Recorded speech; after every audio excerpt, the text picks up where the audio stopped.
Hey guys, I am joined right now by Davienne, who has a huge match coming up. Limitless Euphoria on September 25th. There's a lot at stake. This match is months in the making. We're going to get into that match and your career to this point. First and foremost, how are you doing today? I'm good. How are you? I'm doing good. I'll get right to the match at hand. Jon Alba is a nice guy. He's on the news. I've had some good interactions with him, but it seems like those pleasantries stop when it comes to his actions towards you. Uh, I've seen the promo work. I've seen some of your work. How are you feeling going into this match? There's a lot. There's a lot on the line. Well, first of all, I'm just shocked that Jon is nice to anybody. He is like a mosquito to me.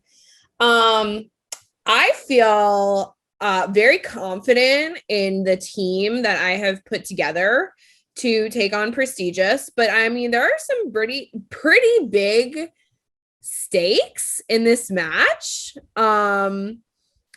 So I'm a little nervous. Like, I don't want to have to deal with Jon Alba every day of my life. I don't want to be Prestigious. So we kind of have to win. Okay. Well, if you are nervous, it certainly doesn't show. You seem very confident in yourself and your team, your abilities. The quote that really stuck out in my mind was when right after you issued the challenge, you said, right now you may be prestigious, but come September 25th, y'all are fucked. So that sounded like you're very confident heading into that. I'm very confident in my team, 100%. But I just know that Jon and his little goon squad, like, they usually have tricks up their sleeves, so we just have to be extra prepared. All right, fair enough. And I wanted to talk about, before you get to the match, obviously that's something that's building and has been, I mentioned earlier, it's months in the making, but you've really seen your profile grow even in the past year, the past few months. I will note that you were number 324 on the PWI 500 this year, which congratulations is a great achievement. First woman to hold the Chaotic Wrestling Championship.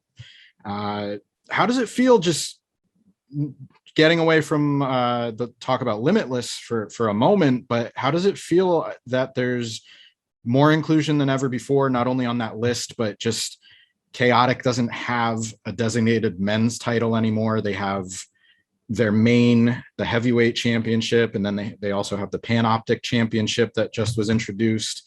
You were also a tag team champion. So how does that feel, just being part of something that people have been calling for many years and wanting more opportunities, and now it feels like it's not getting to it. You're in the middle of it right now. Yeah, it's really it's very different. When I first started wrestling, I was kind of at the beginning of this evolution, but it took about like 5 or 6 years before like things really started to change. Like, I was always, just wrestling women in like a 6-minute match, like before the main event. And it's just like, that's how things were. Like, if you got to a show and there was no other girl there, like, you weren't getting used, like, or you were being used as like a valet or something. So it's really cool to see the change. And I think like you don't really see the progression until you're like, whoa, like it directly affects you. And just, Chaotic is my home, and to be given opportunities there, to, it's not because I'm a girl that I'm in the main event. It's like, oh, you're really talented and people like buy tickets to see you, and that's why you're in the main event. And it's just like, I wanted to be a wrestler since I was 11 years old, and I never even imagined like to on such as, I mean, in the grand scheme of things, it's kind of on a small scale of, it's a big personal achievement to me, but it's like, it's not like the WWE championship or something, like, Mm. but it's something. It's like breaking a glass ceiling. It's opening doors for the girls that train at the New England Pro Wrestling Academy now, that like they don't have to fight for the opportunities that I had to like claw my way for. Like they're there. They can wrestle intergender matches. They could win the heavyweight title. They can win the tag team title. They can win the Panoptic title. They can win the New England title. They can really do anything. And that's really cool.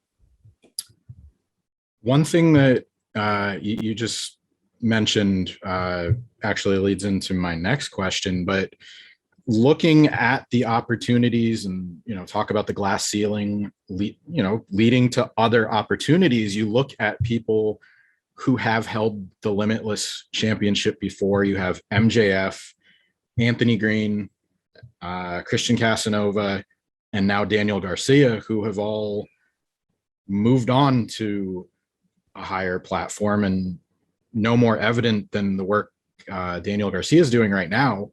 He's been on an absolute tear lately with AEW and some of his other independent appearances. But do you look at that lineage as another way of knowing that the promoter believes in your ability and work ethic, but also maybe that you're on that same path? Absolutely. Like I feel like it's hard to look at the rest of the Limitless locker room and be like, yeah, like I probably don't deserve to be here, because everybody is so motivating and looking out for each other. Like we have the best team there. It's really cool.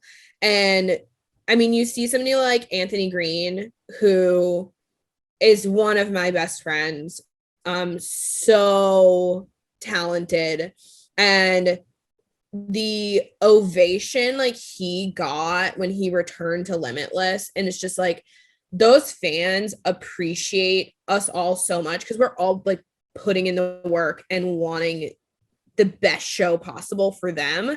And it just goes to show like the product always is knocking it out of the park. Like every single show, every single match is awesome. And we just have like a really, really talented roster, and we all really care about each other. Like everybody's giving feedback, everybody's there to help, because we all want to be successful. So you look at, you know, the AGs, the Christians, the Dan Garcia, like it's no wonder that, you know, we have such a great platform with Limitless, and that we get to be successful because we're all really talented. Yeah, it's fun to watch. And I know you mentioned Anthony Green. It's really cool to see like how far along he's come. Like I remember, I think I'm confused with the time because of how the pandemic threw everything off, but I think it was 2019 when he had the Halloween event, and he was like, you know, all of these people were talking about him being like, oh yeah, you got to check him out, like word of mouth. Like I remember Mike Bennett was the one that told me about him first. And now seeing, like you mentioned, the reaction to him coming back, like it's really cool to see him doing well. And, you know, in general, just kind of see like all of the talent that really is in the New England scene, that social media has helped, word of mouth has helped, and now getting the attention, like, you know, it's really fun to watch. And I wanted to bring it back to something else you said. I know sometimes it's labeled as intergender wrestling, and one stat that I will point out, you had a match with Alec Price on the Limitless YouTube channel that has already been seen by 1.6 million people, which is like crazy. It's not the only match. There's multiple matches that have passed the million view mark. But then at the same time, you have a promotion like Chaotic and like Limitless that just is going with genderless and non-binary. So is there a difference to you to, like, you know, working within those parameters or working without them? Like, I definitely like a match is a match to me. I think I've been on like, so I've been doing so many intergender matches recently that it's like, oh, I'm wrestling a girl today. Like it's like weird. but I just really love like the different stories that can be told with intergender wrestling. And I just think like not like the women's wrestling talent pool is lacking because it's booming right now, but just there was a bigger population of talented male wrestlers. And like when I am wrestling somebody now, like I want to be able to learn from them because I'm always learning. I always want to get better.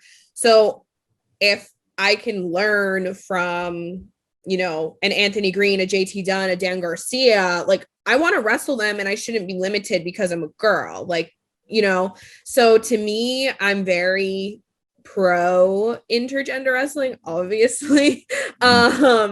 And I just think it's like a great opportunity to learn and grow and tell different stories. Like if I had only been able to wrestle females on shows, like or females at training, like I would have never trained for almost 5 years because at my school, I was the only girl who signed up for 5 to 6 years. So if I wasn't allowed to train with the boys, I wouldn't have trained at all. And that is just kind of like, it was very, very different of how I wrestled in class to how I wrestled women on shows because I was like feeling like I had to be more dainty with them. And then obviously it got more comfortable, whatever. And like, you're not only like a year into wrestling or whatever. But it's just like, now I look at it and it's like, okay, this is who I'm across the ring from. This is their character. This is the story I want to tell. Doesn't really matter if it's a man, a woman, non-binary, whatever it may be, whatever they may be. The human being, it could be an alien. It could be literally whatever character wrestling is throwing my way. I just want to like tell a good story and put on a good match. Your skills are being highlighted, and you're seeing that with, the Euphoria match. Prestigious, if they win, you're forced to join the group. If your team wins, Jon's banned from the remainder of the year. So there's no guys versus girls there. It's literally this team against this team. Somebody has to win. There's stakes on the line. And it's just a grudge match that, when you strip it down, like there's not that, okay, guys versus girls thing. So before we get to that match, before we get to Euphoria, is there one match or maybe a few matches that I put together a watch list? Is there anything that comes to mind that you would really say, no matter what match it is, singles, tag, men, women, anything that comes to mind that people could really sit down and watch and get a feel for your work, like the wrestler you want to be, all encompassing? Yeah, I would say any of my 3 matches with JT Dunn. All of them I love. Also my match with Becca from, it was a Limitless show. I believe it was Fortune Favors the Bold. And against Anthony Green at the Pandemic at the Dojo taping. Those would be the matches for anybody to watch. All right. And you fought Becca. Now you're teaming up with her. So yeah, I guess friends have to fight each other, right? Best friends have to fight. And even if you guys were enemies, you found a common enemy in Jon. And Prestigious. Again, the event is Limitless Wrestling Euphoria on September 25th. Team Prestigious versus Team Davienne. Looking forward to checking it out. And thank you very much for your time today. Thank you so much. I really appreciate it.